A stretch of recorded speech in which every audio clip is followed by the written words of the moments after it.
पीछे एक रीजन था कि मैंने हमेशा सिर्फ परिश्रम को पाला, हमेशा सिर्फ मेहनत को माना कि अगर आप मेहनत करते रहोगे तो जीवन में कभी असफल नहीं हो।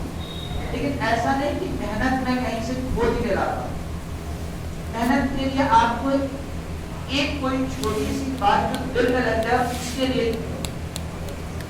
मैं भी आपकी तरह पहले बहुत ज्यादा घूमता था फिरता था, जैसे आपके भी बहुत सारे बच्चे होंगे जो घूमते होंगे, जिनका नाम घर में नाबालिगों की गिनती में गिना जाता है।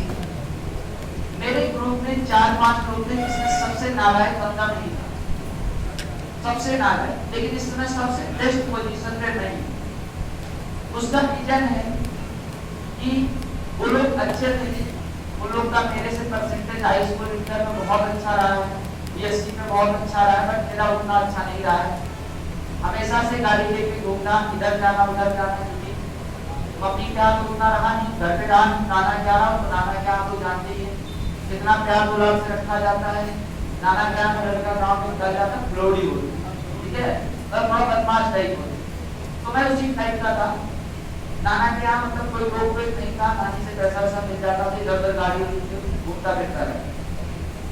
लेकिन एक समय आया बहुत देर के बाद, बहुत कम से कम मेरी उम्र कुछ नहीं तो 21 साल हो चुकी रही होगी, 21 या 22 साल, 21 साल। उस समय जाकर के मुझे दिमाग में आया कि मुझे पढ़ना है। उसके पीछे भी बहुत बड़ी लॉजिक थी, बहुत बड़ी लॉजिक थी। जब तक कोई लॉजिक आपको नहीं मिलेगी, जब तक आपकी जिंदगी में कोई टर्निंग पॉइंट नहीं आएगा, तब तक आप पढ़ने में मन नहीं लगेगा। लेकिन पढ़ना सबसे कठिन काम है। लेकिन अगर आप एक बार पढ़ने लगे फिर उसके बाद आप मुड़ के पीछे भी नहीं जाओगे। जितना मजा पढ़ने में आता उतना जीवन में कहीं मजा आपने मिला ही नहीं। बेटा आजीवन आप घूमते रहे फिरते रहे, अगर कोई शिकायत कर दिया कि आपका नाम बहुत तेज गाड़ी चलाता तो उसके सामने घर के सामने और तेज गाड़ी चले ताकि तुम जाओ शिकायत करो, ठीक है। तो यही फोन फान बाकी सारे सिस्टम होते रहते थे, आप लोग समझ सकते हैं, समझदार करते हैं, ठीक है। लेकिन एक कंडीशन ऐसी आई, किसी की बात चुभ गई, बस उसी बात चुभने की वजह से पढ़ाई में टर्न हुई और उसके बाद से कभी मुड़ के हमने पीछे नहीं देखा। सबने बताया कि आपको सोने से पहले अपना योजना बनाना चाहिए, लेकिन मैं जो अनुभव किया हूँ, जो मैं करता था, मैं सोने से पहले योजना नहीं बनाता था, मैं जगने के बाद योजना बनाता था। क्योंकि सोने से पहले योजना बनाएगी, सोने के बाद खत्म हो जाती है, वो योजना भूल जाती है। क्यों? क्योंकि आपकी रोज की आदत पड़ी है सोने के 8 बजे तक। अगर आपकी योजना बनाएगी आज 6 बजे तक उठूंगा तो नहीं उठ पाएंगे। मान लो आप 6 बजे का अलार्म लगा के 6:05, 10 मिनट, 15 मिनट, 10 अलार्म बंद करके आप सोते रहोगे, फिर से वही 8 बजे 9 बजे उठोगे अपने रूटीन टाइम में। आप सोने से पहले नहीं, जगने के बाद योजना बनाइए। और पूरे एक साल 12 घंटे 24 घंटे का नहीं, 2-2, 4-4 घंटे का योजना बनाइए। अगले घंटे क्या करना इसका योजना बनाइए। छोटी छोटी योजना बनाएंगे तो उसे आप पूरा कर सकते हो। जैसे आप हर घंटे की योजना बनाओ, ये नहीं कि आपने अभी योजना बनाई कि आज मुझे दिन भर पढ़ना है। आप किताब लेके बैठोगे, जैसे ही आपके सामने आएगा अभी 1 घंटा हुआ, अभी पूरा दिन बाकी, तो आपके मन में आएगा चलो थोड़ा चाय पिया, थोड़ा 2-4 बातें कर आते हैं, उसके बाद फिर पूरे दिन पढ़ना ही पड़ना है। तो आप वहां से उठोगे जाओगे, उसके बाद भटक जाओगे। लेकिन आप हर घंटे का योजना बनाओगे, हर मिनट का योजना बनाओगे, पूरा करते रहोगे। आप योजना बनाओ, पिछला मेरा 1 घंटा खराब हो गया है, लेकिन अगला 1 घंटा खराब नहीं होना चाहिए। अगले 1 घंटा मेहनत करो, अगले 1 घंटा आप पढ़ोगे तो फिर अगले 1 घंटा पढ़ने की आपकी क्या होगी, बीत जाएगी। क्या अभी तो मैंने 1 ही घंटा पढ़ा, क्योंकि आप पिछला देख रहे हो, अगला भी देख रहे हो, आगे अभी 8 घंटे बाकी है। आप पीछे 1 घंटा पढ़ते हो तो आगे 1 घंटा पढ़ने को मिल जाएगी। लेकिन अगर आप पीछे 1 घंटा पढ़ते हो तो आगे 8 घंटा बचा, आप बोलेगा अभी 8 घंटा पढ़ना है, थोड़ा सा आपको बोझिल लगेगा, थोड़ा बड़ा लगेगा। तो आप इस बात को समझो कि थोड़े थोड़े टारगेट बनाओ, छोटे छोटे टारगेट बनाओ।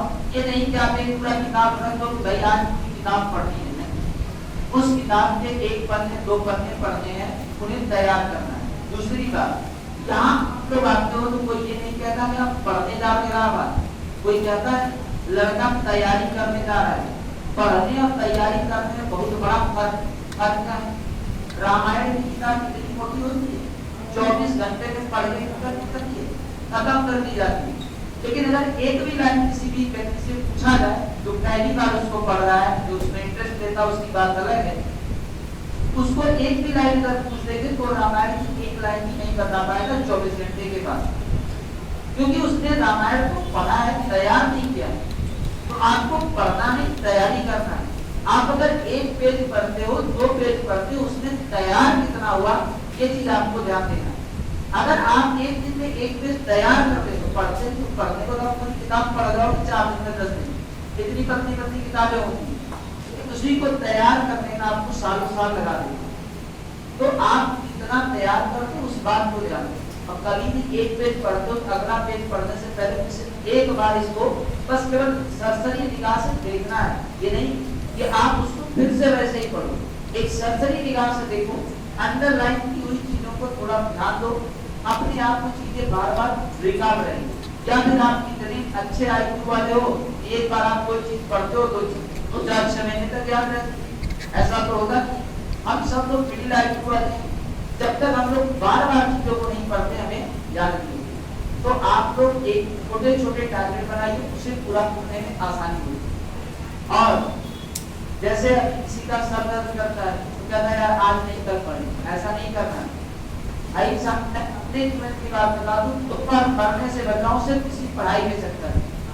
पहली बार इलाहाबाद है, 6 महीने 7 महीने हुआ, 6 महीने 7 महीने में मुझे ज्वाइंटिस हो गया, ऐसी कंडीशन हो गई कि मरने के कारण था, लेकिन जबरदस्ती मेरे उन्होंने ट्रेन में बिठाया, कहा जाओ तुम करने तो मर जाओ। उसके बाद 3 महीने में हॉस्पिटलाइज रहा। उसके बाद फिर से मामा गया, वहां से कानपुर चला गया, फिर वहां पे शिक्षा चली। उसके बाद एक बार दीपावली का समय था, दीपावली के समय सेशन का पेपर था, उसमें फिर से तबियत खराब हुई, डेंगू इतना हाई हो गया कि 35,000 आपका ब्लड टेस्ट काउंट बचा हुआ था। अंदर से जब किसी के ऐसी बीमारी हुई होगी तो बताया होगा या जानता होगा, अंदर से प्रेशर हाई रहता है, लगता है कि ब्लड निकल जाए। उस सिचुएशन में मैं उस समय का कोई नहीं आ सकता था, सब दीपावली मनाने घर आए। एक दिन दीपावली के बाद 2 दिन बाद पेपर था, एक दिन पहले मुझे आना पड़ा छोड़ करके परीक्षा, क्योंकि इतना तबियत खराब हुई। तो आप जिस दिन ये जज्बा आ जाएगा कि नहीं मुझे पढ़ना ही पढ़ना है, तो आपकी नाक बहेगी, पसीना आएगा, तबियत खराब होगी, सर दर्द करेगा। क्या सोने से सर दर्द खत्म हो जाता? नहीं खत्म होता। और एक बार जीवन में आप याद कर लेना, सोना बहुत जरूरी है, वो भी 2 बार में सोना। एक बार तो रात में आप 5.5 से 6 घंटा सोते हो, और एक बार दोपहर में आप 1 से 1.5 घंटा सोते हो, वो जरूरी है। तभी आपका माइंड रिलैक्स रहेगा और चीजों को कवर कर सकते हो। दोपहर में सोना इसलिए जरूरी है, जो आप सुबह 7 बजे से उठ के 12 बजे तक करते हो, उसके बाद आपको माइंड को एक विश्राम चाहिए होगा, वो विश्राम आपको सोने में मिल जाता है। ठीक है, उसके बाद फिर आप पढ़ोगे, फिर एक आपको क्या मिलेगा, टाइम पीरियड मिलेगा, फिर शाम को खाना पीना बनाते खाते हो, फिर उसके बाद टाइम पीरियड मिलेगा। तो थोड़ा थोड़ा टाइम में आप पढ़ोगे तो आपको थोड़ा सा एहसास होगा, जो आपने पढ़ा वो आपको याद हो रहा है। लेकिन एक बार में सुबह 7 बजे उठो और रात में 8-9 बजे तक पढ़ो, दिमाग में करता है एक भी चीज याद नहीं है। तो आप जो है चीजों को 2-2, 3-3 घंटे, 4-4 घंटे बैठ के पढ़िए तो आपको ज्यादा फायदा रहेगा। ऐसा मैंने किया है, बाकी सबका अपना अपना अलग थिंकिंग है। बहुत सारे बच्चे जो है पूरी रात पढ़ते हैं, लेकिन मैंने पूरी रात कभी नहीं पढ़ा। मैक्सिमम पढ़ाऊँ 1 बजे तक, लेकिन उसके बाद 6 घंटे अलार्म लगा के सोया हूँ, उसके बाद दोपहर में 1 घंटे डेली सोता। तो आप लोग कैसा भी मैनेज कर पाओ, लेकिन सोना बहुत जरूरी है। पढ़ाई के बीच मेहनत, आप जितना मेहनत करोगे उतना ही फायदा होगा। अब ये मत सोचना कि IAS के लिए ज्यादा मेहनत करना पड़ता है और SSC के लिए कम करना पड़ता है या ग्रुप के लिए कम करना पड़ता है। सबकी मेहनत उतनी ही है, क्योंकि वैसी सोच निश्चित हो जाती है। अगर आप ग्रुप की तैयारी कर रहे हो फिर भी आपको उतनी मेहनत करनी है जितना एक IAS का बंदा करता है। तो सबको उसी हिसाब से चलना है, जिस हिसाब से चलना चाहिए। ठीक है, बाकी सारी चीजें हैं अपना अपने हिसाब से बनाइए। नोट्स बार बार बदलना नहीं होता है। नोट्स अगर कोई भी एक टॉपिक कंप्लीट होता है उसके पीछे 2-4 पन्ने हमेशा छोड़ के रखा जाता है, कोई नई बात तो उसमें ऐड किया जाता है। नोट बदलने से चीजें गड़बड़ हो जाती है। जैसे आप नोट एक बार पढ़ते हो उसमें माइंड में इमेज बनता है, अगर आप किताबें बार बार पढ़ते हो ये भी दिक्कत है। नोट्स जो बनाते हो नोट्स का इमेज बन जाता है, पीछे आपने क्या इंपॉर्टेंट पॉइंट छोड़ा है या लिखा है उसको समझ में आती है, जो भी चीजें बची उसको आप बाद में लिखिए, ये नहीं कि नोट्स पे से जैसे फिर नया नोट वो आपको पूरा गड़बड़ कर देगा। ठीक है, तो नोट्स इतना बनाइए, उसके पीछे जगह छोड़िए, उसके बाद जो भी इंपॉर्टेंट बातें बार बार आप लिखते रहिए। तो आप अपने हिसाब से जैसे मैनेज कर सकते हो मैनेज करो, लेकिन इस मैनेज करने के पीछे सिर्फ एक लॉजिक है, परिश्रम। परिश्रम आपको करना पड़ेगा, वो भी लगातार करना पड़ेगा, तभी आप सफल होंगे। सफलता का एक मूल मंत्र है परिश्रम एंड परसिवरेंस। सही दिशा में लगातार अगर आप मेहनत करोगे तो सफल हो जाओगे 100%। ठीक है, तो बाकी जो है चीजें आप लोग सभी लोग जानते हो, पढ़ो, जितने भी टीचर हमने लगा रखे हैं हम अपने हिसाब से बहुत बेहतर फैकल्टी लगा रखते हैं। हालांकि अभी तो बहुत फास्ट भी पढ़ रहा है कि अभी हम नई शुरुआत किए हैं। ठीक है, और आप लोग में से बहुत सारे लोग जानते भी होंगे मेरी ये मार्केट रही है पुरानी, यहाँ पे मैंने करीब 2-3 हजार बच्चों को पढ़ाया है एक साल। ठीक है, फिलहाल अभी हमारी नई शुरुआत है, फिर भी हमने वहाँ पे 3-4 महीनों में कम से कम 350-400 बच्चों को हम लोगों ने जोड़ा है। वो हमारी टीम की बहुत मेहनत मानी जाएगी। ठीक है, जिसमें सब लोग का बहुत सहयोग रहा, इन लोगों ने बहुत मेहनत किया, क्योंकि केवल मैथ के अकेले दम पर चीजें नहीं चलती।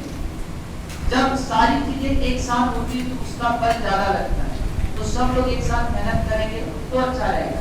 जैसे पुरानी जगह पे आप पढ़ाते थे तो वहाँ किसी टीचर की शिकायत आ जाती थी, इसलिए हमने सोचा कि इस बार बेहतर टीचर लगाने का प्रयास करें, हमें कम बचेगा चलेगा, ऐसा हमें उसने एक नहीं चाहिए, बस हमारा रूम का भाड़ा निकल जाए, मेरा जो अपना हिस्सा पढ़ाया हुआ वो अलग बात है, लेकिन जो मेरे टीचर्स फैकल्टी है उनका हिस्सा मिल जाए, बस इतना मुझे चाहिए। और इतना ज्यादा मैंने डिस्काउंट भी रखा है, ऑलरेडी डिस्काउंट कर रखा है।